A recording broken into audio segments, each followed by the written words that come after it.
When I was 15, I had my first girlfriend. We lived in an upper-class area, very quiet and peaceful streets. My girlfriend Casey also lived 2 blocks away, so I could walk to her house almost nightly. One Thursday night during break, when I had nothing to do, I started my walk over to Casey's house. It was on the later side of the night, but I didn't really have a curfew, so it didn't matter.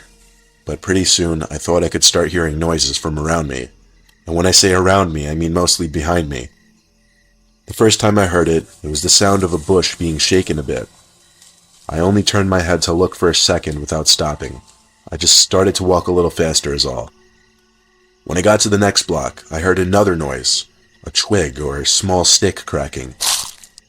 I stopped this time and turned around. All I saw was the empty street and the bushes that lined up along each property to separate the sidewalks from people's properties. Basically next to the street was a wall of bushes, and I didn't see anyone or anything that could be making these weird sounds. I picked up the pace even more, and I was reaching the home stretch to Casey's house. Of course, there was another sound again, this time more like footsteps. Quick, light footsteps. I turned again without stopping. No one, nothing. I could see Casey's house now. I called, and she picked up right away. I told her how freaked out I was getting because I kept hearing noises. I walked around the bushes surrounding her driveway and stepped onto her property. I noticed her staring out her bedroom window upstairs. She waved at me as she laughed on the phone, and I waved back. Then she asked me, "Who's that guy right behind you?"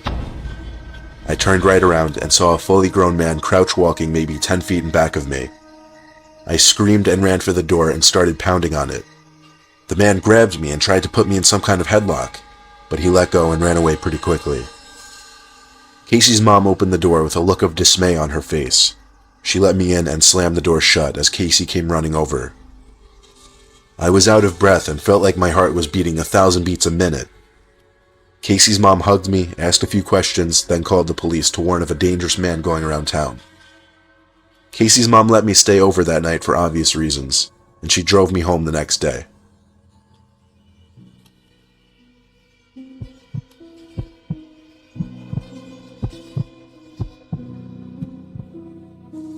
It was a dangerously stormy night. Everyone in my family was doing their own thing. I was in my room watching TV, my parents were in the living room watching some comedy show, and my sister was playing video games upstairs. I usually enjoyed stormy nights like this because it made me feel relaxed. I was relaxed until there was a monstrous bang on my window. I jumped up and looked outside. There was someone outside my window, but the large amount of rain pouring down the window kind of blurred his face. He started pounding at my window. It sounded like he was screaming for help. I opened the window just a crack, and he screamed in, "Let me in, I'm hurt." The rain was so loud I had to scream at him to come around front, then I shut my window. I ran outside to the living room to tell my dad that some man who seems to be in distress is screaming for help outside. And then came the knocks and shouts for help outside our front door. My dad was about to open the front door, but I stopped him. I said wait, because I wasn't sure if it was a good idea. Then the phone rang, and on the TV, it displayed the caller ID of our next-door neighbor. My dad ran to pick it up. When I heard him say "no fucking way," I knew something was wrong. He hung up the phone and said stay away from the door. He didn't explain why. He just went to the window to peek at the front stoop. There is where he said he saw a guy crouched down, pounding on the door, holding some kind of large, sharp tool. My dad yelled through the front door at the man to go away before the cops get here. Then he actually got on the phone with the cops. Eventually the man outside gave up, and he disappeared the next time we checked. When my dad was on the phone with a neighbor, he told my dad that he saw some homeless-looking guy rummaging through his shed and came out with a large chopping axe. The cops found the crazed man wandering around the streets, and it made it in the newspaper a few days later.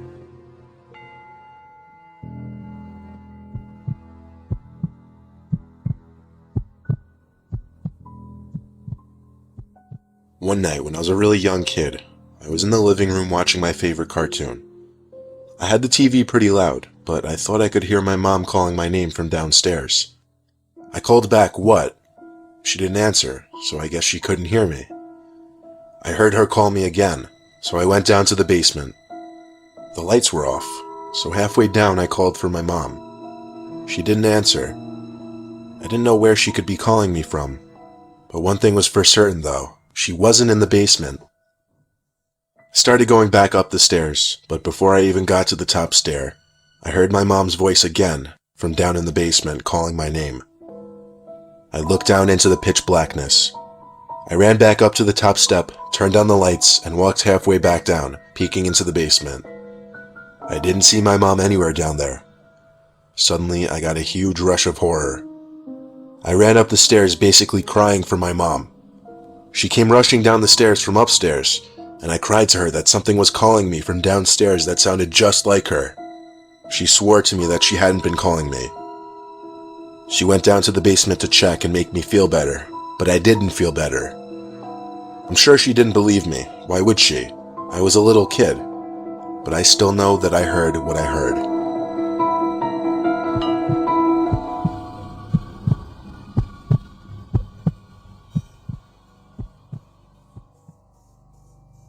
My grandpa recently told me a story. It was about a night he took his dog for a walk. He used to have a small Boston Terrier named Sherry, who he named after an old friend of his who passed away. My grandpa lives like 2 hours from us on a farm, and there's not much that goes on there.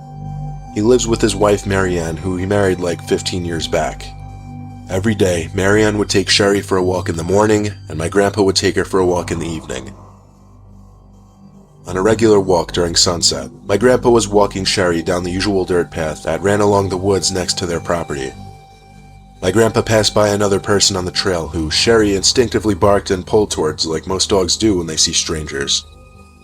My grandpa said hello to the stranger, who had a large hood up, but the stranger just walked past without even batting an eye, so he and the dog kept walking. Sherry kept looking back every so often and barking, however. My grandpa would tell him to shush and yank at the leash to keep him walking. Eventually, my grandpa would turn around to look at what Sherry could be barking at.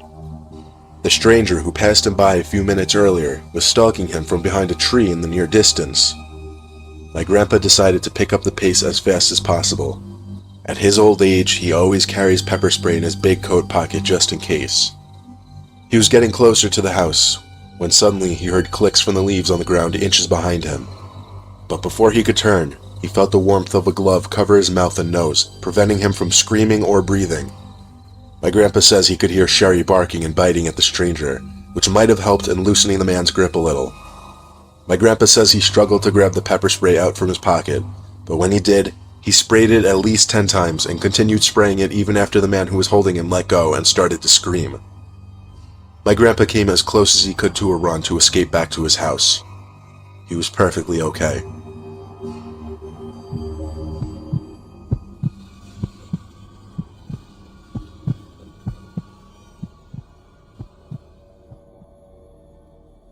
I grew up in California for the first 14 years of my life.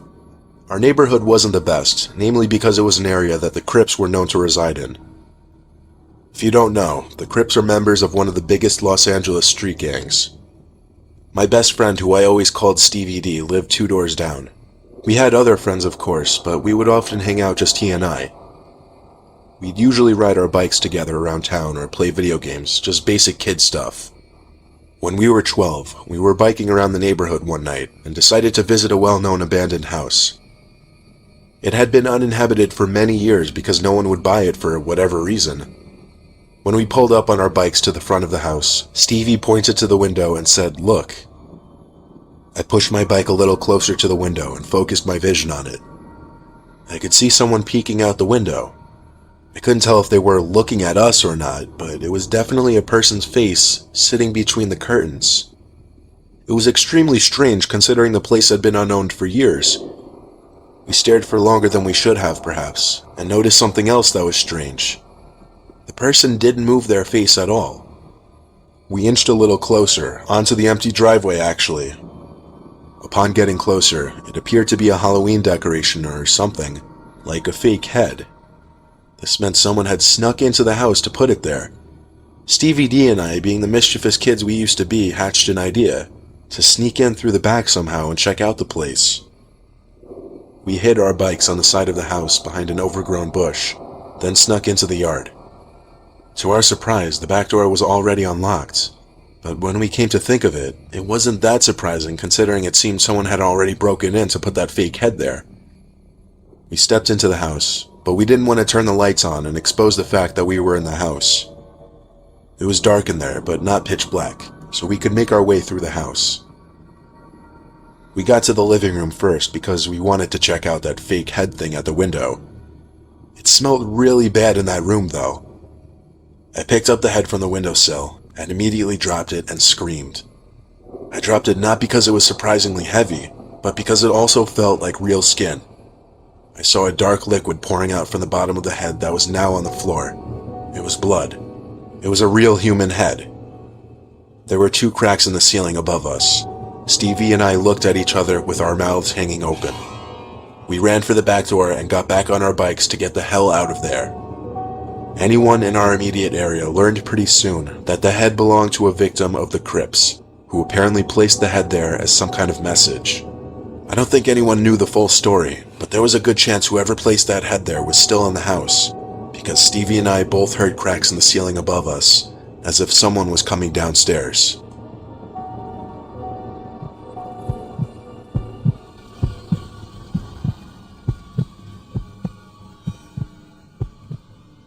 Last year, a guy came to my house's door around 9 p.m. He knocked on the door, so I got my mom, and she went out to see who it was.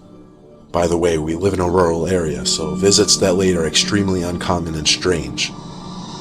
The guy talked to my mom about how he was opening a business, asked whether she liked American-made products, then handed her a Clorox container as a sample. He went back to his minivan and opened it to get a quote-unquote vacuum cleaner when my mom saw 5 other men sitting inside. She told me to run and get my phone since we don't have a landline. I couldn't find it, so I got my knife and stood around the corner. She threw the container outside and told them to get the hell off her property, as well as that she was calling the cops. They peeled out of the driveway and we never saw the car again.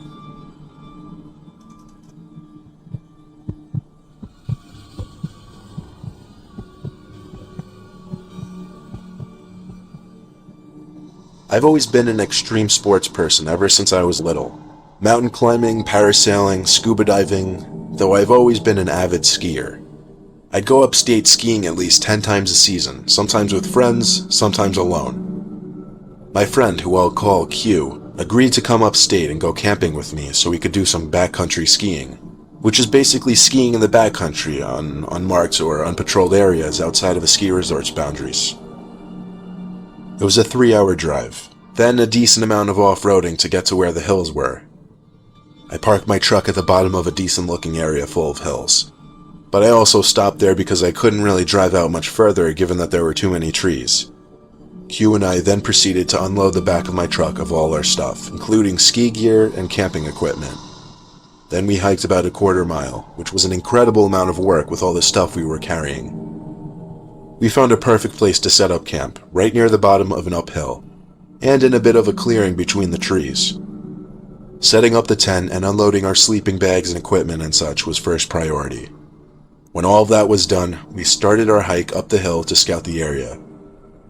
We did a decent amount of hiking, but we also got a lot of skiing in. At one point, Q and I lost each other while skiing down a bigger hill. I assumed I'd meet him at the bottom, or just find him eventually. I checked the walkie-talkie just to see if he'd answer, but he didn't, which meant he was probably still going downhill. At some point while I was walking with my skis at the bottom of the hill, I ran into someone, another skier. He sounded very friendly under a ski mask, asking me where the best hills are and if we were camping and such. He had his skis strapped to his orange backpack. I pointed to the hill I just skied down and also pointed in the direction we set up camp. He said he and his wife were trying to find a good place to set up camp near other people, and asked if I could lead him to my campsite. As much as I really didn't want to trek all the way back there, I felt I had to be a good Samaritan and help this man and his wife. I pulled out my walkie again and said into the speaker to Q that I was going back to the campsite for a bit. I started to lead the man who was behind me, when suddenly I started getting some static from another end on the walkie. It seemed someone, probably Q, was trying to talk to me, but the connection was shit. Nothing I could do about that except for come back to this hill afterwards. It took a decent amount of hiking and small talk with the man before we reached the campsite. I turned around to him and smiled under my ski mask, which I realized instantly was pointless. He sounded very thankful for he and his wife. Then I finally asked him, "Where is your wife?" He didn't answer. He started to walk closer to me. At first I thought nothing of it, but for some reason, something about his skis and backpack just struck me. They belonged to Q. For a split second I thought, is this Q? Is he pranking me? But it wasn't possible. The voice was too different from Q. The man was a few mere feet away from me at this point, and he was picking up the pace to a more intimidating approach. I panicked and jumped into the tent to dig for my flare gun in my bag. The man grabbed my leg, which was sticking out from the tent, and then I felt a sharp, intense tingle in my leg, like a severe electric shock, followed by a burning heat feeling. I screamed in pain as I just managed to pull out the flare gun, push aside the door to the vent, and aim it at the man. He immediately backed up with his hands in the air, and that's when I noticed the knife dug deep into my leg. I ordered the man to tell me where my friend was. He answered quickly, saying near the bottom of the hill he found me at. I told the man to stand still while I called 911 to request an immediate rescue. But the man took off quite easily while I was on the phone. There wasn't much I could do with one single flare gun shot. I felt like I was waiting there in the cold with my bleeding leg forever, until finally the reassuring sound of a rescue helicopter swooped overhead, and I shot my flare gun. I cannot believe I was actually picked up by a helicopter, in which I helped locate my friend laying in the snow in the middle of the hill. He was unconscious, and he had also been stabbed twice in the leg, then robbed. He tried talking to me through the walkie-talkie while he was losing consciousness, but the connection was bad. We both went to the hospital, but we're fine today.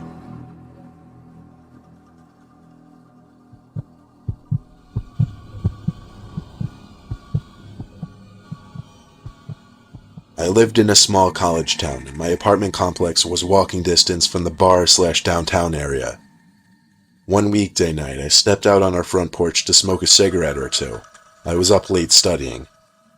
I brought my textbook with me and laid down on the stairs while I smoked. A girl who I had never met before, but who lived one apartment over on the ground floor, came home from downtown. She was by herself, and you could tell from her walk she had been drinking. She got in her apartment and barely got the door closed before some guy, who came out of nowhere, knocked on her door. She opened, and I noticed he introduced himself, which was weird because it was like 2:30 in the morning. Who comes to a random girl's apartment at that time? So I decided to stay outside and pay attention. They ended up talking for over 10 minutes. She later acknowledged how weird the situation was, but did not know how to end the conversation. He would do the creepiest things, like he reached up and stroked her hair at least 3 times, and he would try to slowly inch his way closer to her in the door. I made a point of being loud with my textbook so he would know I was there, and he disappeared as eerily as he came. We called the cops, and days later they had the girl and I sit with a sketch artist. As soon as the sketch was made public, floods of calls came in. The guy turned out to be a serial rapist who followed lone girls home from bars and pretended to be a cab offering them a ride. This girl just got lucky because she lived so close to the bars, he didn't get a chance to pull the cab routine.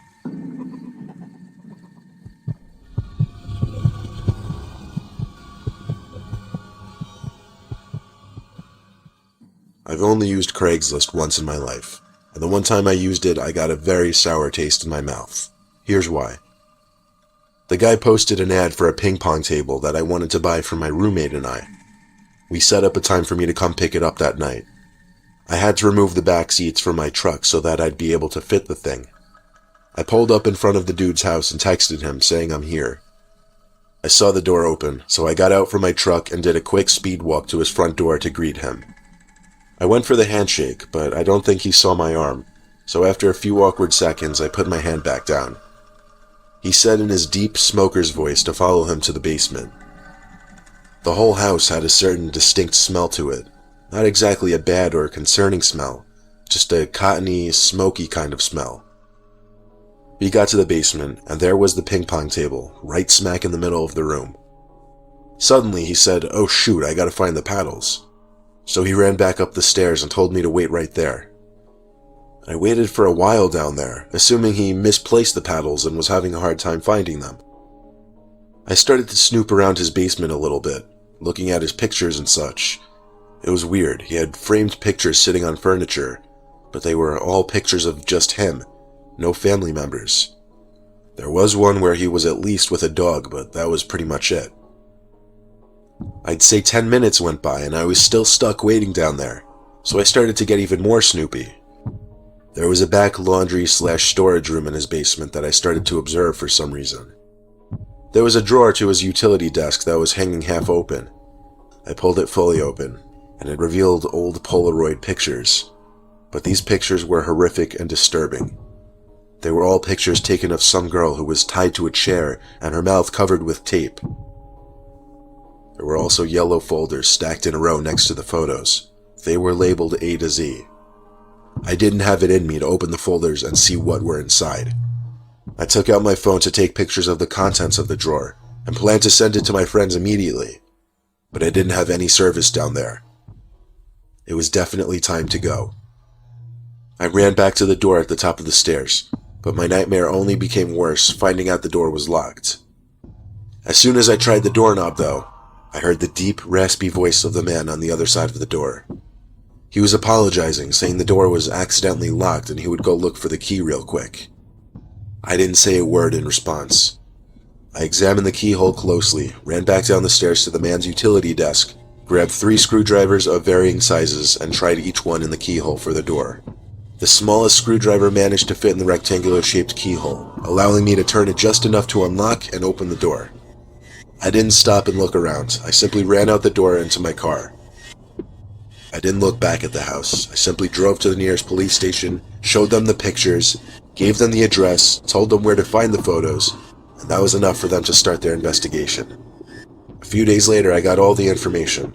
The man was part of a child pornography trade on the deep web, which was how he made his living apparently.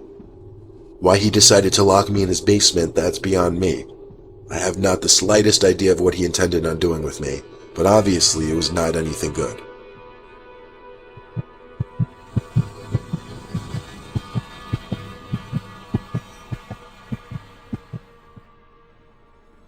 I used to babysit in my teenage years. When I was 14, I babysat for a 6-year-old boy named Cody once. His parents left me with few instructions other than to order a pizza for dinner and not let him go in their room. They also left me with an interesting comment, that Cody tends to act different than other kids and that he'll talk to himself or his imaginary friend, especially when he played with his toys. So, it was midday, pouring outside. I was watching some old Wipeout show that used to be on TV in the early 2000s. Cody was on the floor playing with his toys that were scattered across the living room. Cody kept using the name Agnes. He would act like he was playing with another kid who was sitting in front of him. One of his toys that were sitting across the room from him activated out of nowhere. I only found it weird because the toy was one of those little cube-like things with the crank where you pull it down and some simulated moving racing background came up on the screen. It was the kind of toy that would take effort to activate, and there it was, activated all by itself. I asked Cody how that was possible. He looked at me and said, "Agnes is playing with it." I have to admit, it was a little disturbing hearing him say that. I picked up the toy and turned it off. That night, in the final hour waiting for his parents to come back, I was in the bathroom washing up when there was a knock at the door. "Cody?" I said. I opened the door. Cody wasn't there. I looked into the hallway for Cody. One of the doors at the end of the hall started to creak open slowly, like really slowly. I turned off the light to the bathroom and walked into the room expecting to see Cody playing around, trying to scare me. Instead, Cody was sitting on the bed in the far corner of the room, looking at me. I asked him who just pushed open the door. "Agnes," he said. Now truly freaked out, I went to pick Cody up off the bed and brought him to the living room, where I spent the rest of my shift until his parents came back. I didn't mention any of the weird things that happened, but when they reached out to me to watch Cody again a few weeks later, I never called them back.